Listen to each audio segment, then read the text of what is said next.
comments are fun. And then, what everybody doesn't know is what happens every time my computer doesn't stream video. It kicks into screensaver, and everybody here is looking at pictures of my kid. So, have they ever seen a little? All right, judges, let's have some feedback for Dizzywood. In any particular order, or I can point if you prefer. Well, I'll jump in. I mean, I love the art style, and I think the world space is great. It's also kind of moving around, and then there's a lot to do, and that's actually a very hard thing to accomplish. So nice work. Thank you. Maybe you can delve into some of the questions after if you guys have any other comments, or I'll launch in around things. Obviously, security is an issue for this group, and we spend a lot of time with these issues. And frankly, struggle in some regard to find solutions that are a good balance of usability and fun versus security and safety. Yeah, it's a great question, and the safety and security is of paramount importance for, especially in dealing with this age range. And it's something actually we've spent a lot of time focused on. So our system actually has chat, but it's all dictionary-based chat. So we've built rather sophisticated filtering systems that allow kids to have the sort of the semblance of real-time chat, but it actually filters out anything that even approaches the notion of being sharing personal information or revealing anything. The other thing we actually use is we have live human moderators pretty much 24/7. So live moderators are able to see what's going on and intercept any situations that might happen. You guys are probably familiar with this. But you have dictionary-based chat? Dictionary-based chat. Why do you need moderators? What's that? So why do you need moderators? So I was just going to lead into that. So the most interesting thing, and I think the common issue that with kids' virtual worlds that people immediately think of are the more out there scenarios like child predators and things that we all have to take obviously very seriously. But those are very rare scenarios. The biggest thing is kids getting in fights. And so live human moderators do what chat filters can't do, which is really kind of keep the environment one that's focused on teamwork, cooperation, kids kind of working together.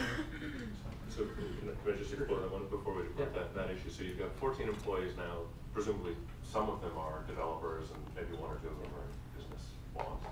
So you've got some of those who are moderators who are doing 24-hour shifts, 7 days a week. Yeah, we've done as you scale, I mean, how do you kind of envision that? Yeah, so our moderators actually, we work with outside contractors. We work actually with a firm called E-Moderation based out of the UK.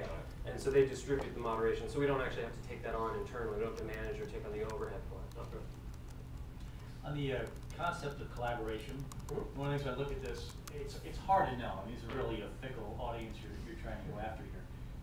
We have two audiences, right? You have the parents who are going to write the checks, and you have the kids. And I wonder, 8 to 12, how important is it to the parents versus the kids? Is it something that the kids might say, this is too hard, I'm going to go play some Club Penguin or something else where I really can just do whatever I want? Yeah. That's just the one concern I would have. I have no way of thinking of that. Sure. Well, it's a great question. There's really kind of two questions in there. I'll address them both. The first on the idea of two customers. Really, you have kids, and that's our most important customer set. And basically, kids have to feel that the site is fun. Right. Otherwise, you're wasting all your time. So that's our first priority, is making sure it's really fun. Our notion of collaboration plays into that. Simply put, when kids do stuff together, it's more fun than if they're just playing solo repetitive games.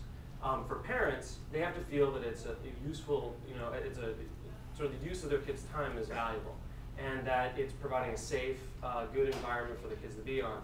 And so that's, again, speaks to all the work we've done on safety and making sure that this is a site that goes beyond the idea of just kids kind of wasting time, playing simple games in front of the computer.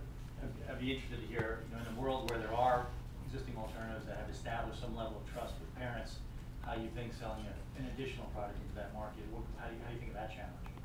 Yeah, I think there's obviously some established players. Certainly, there's some very well-known, very trusted brands, and particularly for families and kids audiences that are big players in that space. But again, there's lots, I think, room for new companies. The biggest challenge is on establishing that kind of trust and credential. But that's why we spend so much time focused on making sure that it is safe. So I have to say that was a really good pitch. I think you covered most of the bases. And a couple questions that I have. So one, given that the creators of Dizzywood are so far removed from the users, what's the average age of your product managers? And secondly, given that the the parents are, they're not really in the loop on a daily basis, how do you get money out of them? I know I actually signed up and played with it, so I know that you get the parents involved in the beginning, but that's not when you ask for money. Right. Yeah, so there may be great physical age differences between the founders and the users, but I don't know so much about the intellectual ages.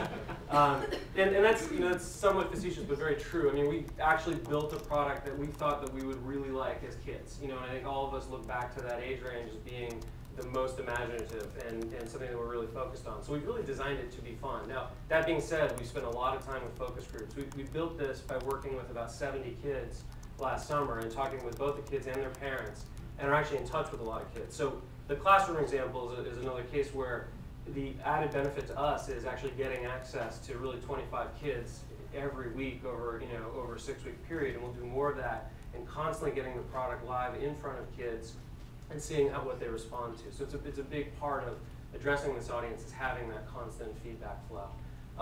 And then I forgot the second part of your question, but how do you actually get the parents involved? How do you When get money parents has to involved, come out. Yeah, so the parents are involved at this age very much as a gateway, as you mentioned. So they're there at the sign-up process. The parents provide an email address that allows the kids to get on. So we don't capture any information about kids themselves, just the email address of the parents. And then what we plan to do actually, because we have so much on this notion of achievement and collaboration, what we plan to do in future months is have essentially a parental report card so the parents can come in and see the progress of their kids as they tackle different activities that require different sort of levels of achievement. And so that's one way that we want to get parents, particularly potentially subscribing parents, to get in and get much more involved. My child was an honor student at Dizzywood High School. All right.